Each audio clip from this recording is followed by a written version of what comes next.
Hello， 大家好，我是林糖糖，欢迎来到浪人 Style 系列。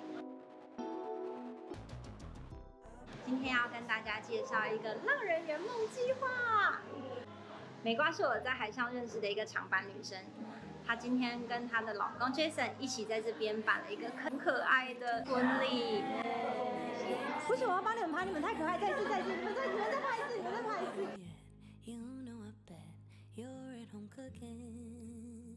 I wonder what you are wearing.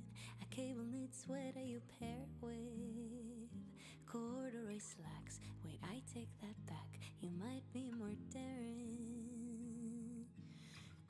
这个空间呢，之后就是它也是多用途空间，也可以就是出租给有需要的瑜伽老师啊、舞蹈老师啊，什么都可以，或是你也想要教冲浪，这边也可以使用。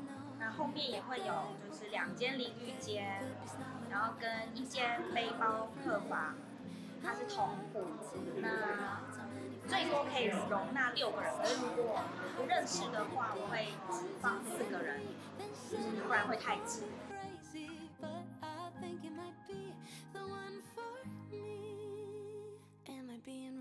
就是我原本是健身教练嘛，那我周末会希望有一天可以在这里教健身，那也会有一些冲浪相关的，就是重训项目。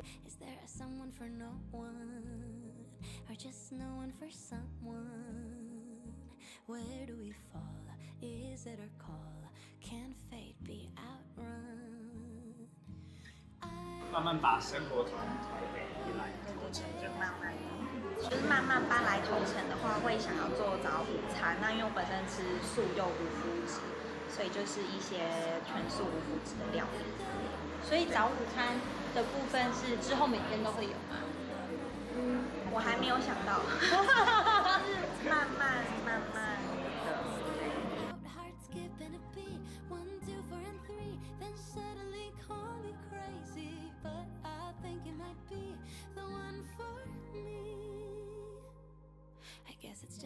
那很好奇，为什么会想要把刊物跟婚礼放在一起？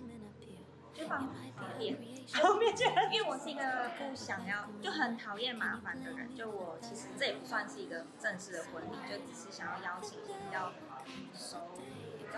比较好的朋友，然后在这里，因为大家都想要参观，所以就想说那就干脆一起把所有事情都放一起，这样方便。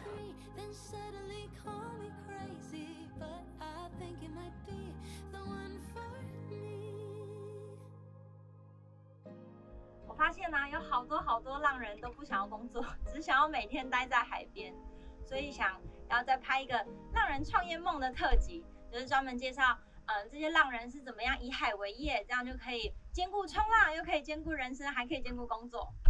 下次见，拜拜。